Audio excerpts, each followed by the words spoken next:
ఎంత గొప్పవాడైనా బాహ్య ప్రపంచం గురించి తెలిసినంతగా లోన ప్రపంచం గురించి అతనికి తెలియదు. అంటే మీలోని 7 ప్రధానమైన విషయాలు ఏవి అయితే బాహ్య ప్రపంచం నుంచి సమాచారం రాబట్టుకుంటాయో, తర్వాత ఆ సమాచార విశ్లేషణలో పాల్గొంటాయో, మీ కోరికలలో నిర్ణయాలలో పాల్గొంటాయో, ఆ కోరికలను అమలు చేయడం వల్ల కలిగే ప్రాపంచిక అనుభవాల నుంచి ఉద్వేగాలు పొందుతాయో, వాటి గురించి అసలు తెలియదు.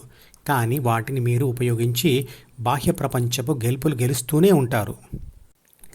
ఆ 7 విషయాలను సంపూర్ణంగా అంటే థియరీ ప్రకారంగా మరియు ప్రాక్టికల్గా అర్థం చేసుకోవడంలో కలిగే గెలుపుని ఆధ్యాత్మికత అంటారు. డాక్టర్లకు శరీర నిర్మాణ శాస్త్రం తెలిసినా అది భౌతిక దృక్పథంతోనే ఉంటుంది. అంటే అనారోగ్యానికి చికిత్స చేయడం కోసమే లేదా పదార్థంతో అంటే మందులతో శరీరం మీద ప్రయోగం చేయడానికి మాత్రమే శరీరాన్ని అధ్యయనం చేస్తారు. కాబట్టి ఆధ్యాత్మిక దృష్టితో లోని విషయాలను అర్థం చేసుకోవడం వారికి కూడా కష్టంగా ఉంటుంది. నిజానికి లోని ఆ 7 విషయాలన్నీ తెలుసుకోకుండా నేరుగా ధ్యానం చేస్తూ పోతే ధ్యాన ఫలితమైన నిర్గుణత్వం రావచ్చు.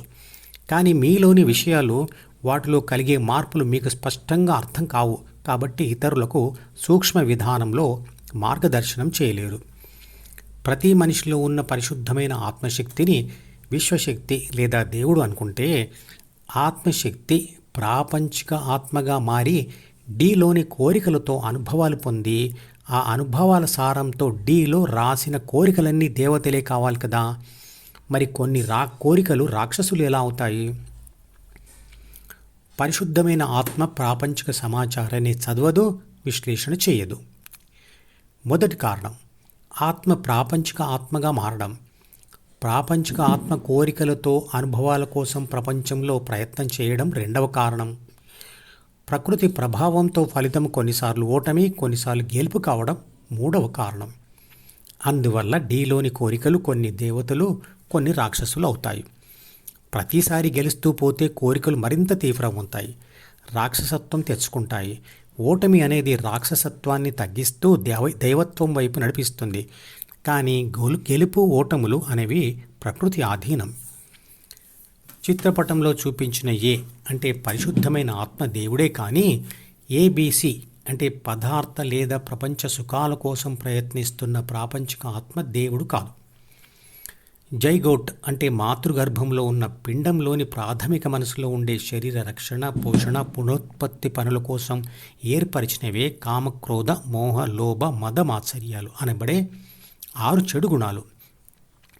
ఇవి ప్రకృతి కారణంగా ఏర్పడ్డాయి, ప్రకృతి వైపే ఆత్మను నడిపిస్తాయి. కాబట్టి ఇవి ప్రతి మనిషికి ఎంతో కొంత తీవ్రతతో ఉండే రాక్షస గుణాలు. అందుకే పరిశుద్ధమైన ఆత్మ అంటే ఏ ప్రాథమిక మనసును అంటే బీని చదివి సీని పట్టుకొని అంటే అహం భావనను పొంది ప్రాపంచిక ఆత్మ అవుతుంది. పరిశుద్ధమైన ఆత్మశక్తి దేవుడు మరియు ప్రకృతి లేదా పదార్థం రాక్షసుడు. 6 గుణాల ప్రేరేపణ వల్ల ఇవి రెండూ కలిసి అనుభవాలు సృష్టిస్తాయి. విషాద అనుభవం ద్వితీయ మనసులో ధ్యాన కోరికకు జన్మనిస్తే గెలిచిన అనుభవం అహంను పెంచుతుంది మరియు ఇతర ప్రాపంచిక కోరికలకు జన్మనిస్తుంది. ప్రపంచ బంధాన్ని గట్టిపరుస్తుంది, ధ్యానం చేయనివ్వదు. ప్రతి అనుభవానికి ద్వితీయ మనసులో సమాచారం మరియు కోరికలు చిత్రపటంలో చూపించిన ఏబిసి అంటే ప్రాపంచిక ఆత్మ చేత రాయబడతాయి. ఆ కోరికలే కౌరవులు మరియు పాండవులు అని తెలుసుకున్నాం కదా. పొందిన ఆ అనుభవాలకు అనుగుణంగా ఆత్మ తన ప్రాథమిక మనసులోని 3 బాధ్యతలను మరియు 6 గుణాలను అడ్జస్ట్ చేసుకుంటుంది, అంటే సరిదిద్దుకుంటుంది. ధ్యాన కోరిక కలిగి ధ్యానం చేస్తూ ఉంటే ఆ అనుభవంతో డి ఇక జ్ఞాపకాల పుస్తకంకు అతుక్కోవడం తగ్గుతుంది. దాంతో రాక్షసత్వం కూడా తగ్గుతుంది. అందుకు తగిన విధంగా అందులో సమాచారం మరియు సూచనలు రాయబడుతుంటాయి. ఆ సూచనలు లేదా కోరికలే దేవతలు. ఏ కోరికలు అయితే ఇంతకుముందు ఉన్న రాక్షసత్వం తగ్గడానికి పడ్డాయో అవే దేవతలు. అలాగే ఏ కోరికలు అయితే ఇంతకుముందు ఉన్న రాక్షసత్వం పెంచడానికి ఉపయోగపడతాయో అవి రాక్షసులు. ఈ రెండింటినీ ఇంతకుముందు వీడియోలలో చిన్నతనపు స్వభావం మరియు పెద్దరికపు స్వభావం అన్నాము. ఈ రెండిటిలో ఏది డామినేటింగ్గా ఉంటే దానివల్ల రాక్షసత్వం మారుతూ ఉంటుంది.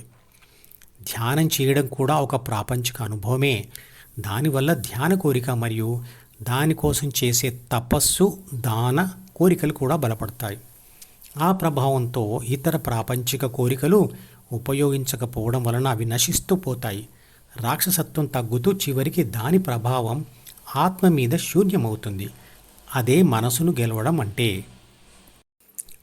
మధుపదం యూట్యూబ్ ఛానల్లోని ప్రతి వీడియోకి ఒక నెంబర్ ఇవ్వబడింది. 1వ నంబర్ వీడియో నుండి మొదలుపెట్టి వరుసగా చివరి వీడియో వరకు చూస్తేనే ఆత్మశాస్త్రం సంపూర్ణంగా అర్థమవుతుంది. ఈ వీడియో డిస్క్రిప్షన్లో ఉంచిన మధుపదం ప్లేలిస్ట్ లింక్ ద్వారా అన్ని వీడియోలు వరుసగా చూడవచ్చు.